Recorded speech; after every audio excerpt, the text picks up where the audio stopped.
So welcome to this week's Optimum Health Clinic Facebook Live. My apologies if there's terrible light on here. The sun's started to go down in London, and my office is at the front of the house at home, and it's hard to get an angle that I'm not blinded, there's not terrible shadows, but hopefully that works reasonably well. This week I wanted to talk about something that's been coming up a little bit on the Optimum Health Clinic Facebook group, that people have been talking about specific supplements, and they've been asking what people are recommending, what people's experiences are, and I just thought it'd be helpful to do a video just to comment on a little bit of this. In fact, something that I get asked a lot by people is, what supplements do you recommend? Is there a kind of standard program that we put patients on at the clinic? So this is one of those videos where I'm probably really irritate everyone that's watching, because the honest answer is I don't know which supplements you should be taking. The reality is that everyone is biochemically different. And it's very true to say that literally one person's medicine is another person's poison. And that's obviously one of the things that's most tricky about ME, chronic fatigue fibromyalgia. That we hear about something which is apparently a miracle cure, or we hear about something which has massively helped someone else, and we go and try that thing. And sometimes it may help, other times not only does it not help, but that thing which was helping the other person actually makes us feel worse. Now, this can be down to things like stages of recovery, but it can also be down to the bodily systems that are involved. And so if, for example, someone's taken a supplement which they absolutely needed and is like the one thing which was most out of balance in their system, and it puts something in balance, can have a massively positive impact. Somebody else goes and takes that, and that thing's already overloaded, and it tips it even more out of balance. And so it's always very tempting that we want to find ways to help ourselves. And therefore we do research, and we read books, and we read blogs, and we read Facebook posts, and then we end up self-medicating. The danger of doing this, apart from the fact that we can often end up taking things which are making things worse, not better, is it can also get incredibly expensive. In the time that I was ill, I ended up self-medicating at one point almost 60 supplements a day. And there wasn't obviously 60 different supplements, sometimes I was taking multiple amounts of. And I had the most expensive poo in South Wales, where I was at university at the time.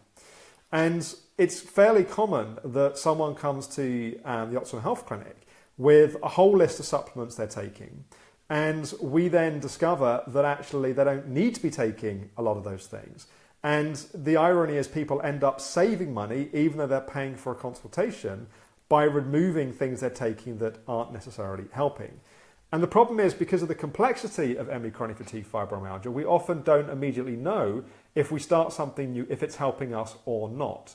And so that's why we very, very heavily believe in doing testing, doing blood testing, urine testing, saliva testing, stool testing, to actually see what our body needs, and to use supplements based upon that, as opposed to using supplements based upon just kind of logic or reading something or recommendation of what somebody else has been doing.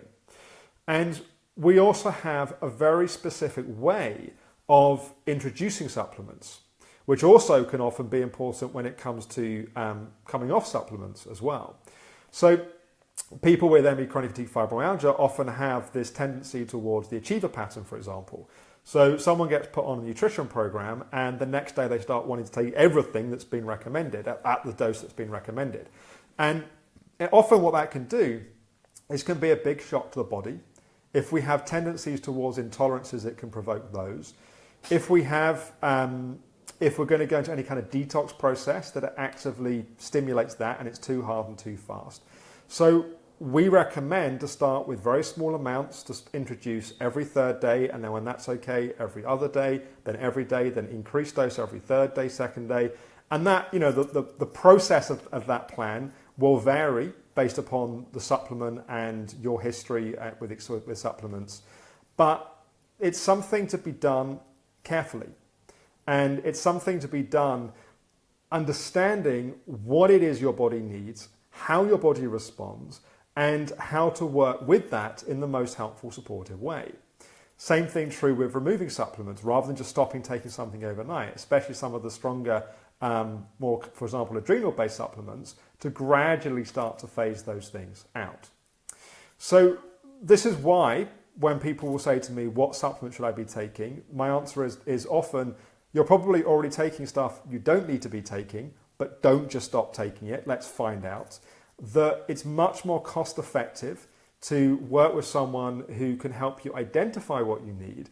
And that's also why working with practitioners such as the team at the Optimum Health Clinic, who an average practitioner is seeing, you know, a significant number of people with ME, chronic fatigue, fibromyalgia, you know, all the time.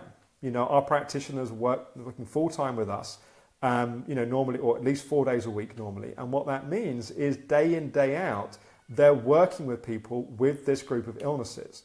And so, yes, our practitioners are a little more expensive than perhaps a local practitioner. But what you're paying for is the knowledge and the experience and the time to do the research and the deeper work outside of consultations. And that's why in nearly every case, and of course, you know, we're not perfect, we don't have all the answers, but certainly in the vast majority of cases, it ends up being a lot cheaper to do it that way because of the experience and because of the way that it's being approached.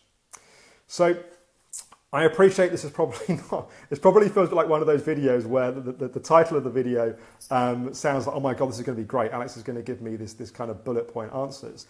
But it is something that we are cautious about and we're careful about for very, very good reason. And I just thought it would be useful to put some context around it. And I think it'd also be worth us posting this into the Facebook group, because I certainly don't have a problem with people talking about their experiences on different things, but I am a little nervous of people buying supplements on recommendation of other people that are taking things when it may well not be the case that that supplement's going to be an appropriate fit for that person. And it ends up getting expensive, and it can end up doing more harm than good in some cases. So hopefully that was useful. Feel free to, I'll hang around for a few minutes if you want to post any questions about that. Also, if you haven't already, please do check out the documentary film that we released a week ago. It's been awesome to receive all of your comments and feedback. I really appreciate it, and I'm really glad that it's had the kind of the value and the impact that it sounds like it has done for people. And also similarly, the feedback and comments on the new Secrets to Recovery. It sounds like that's also been, people are loving the new content on there, the new format, the new website. So I'm also really grateful for the feedback on that. So I think that's it. If there's not any questions, I'm going to try and keep these Facebook Lives a little bit shorter and punchier. I think they're probably more useful in bite-sized chunks anyway. So feel free to share any comments or thoughts under here. Thank you for watching, and I look forward to talking to you guys again next Wednesday.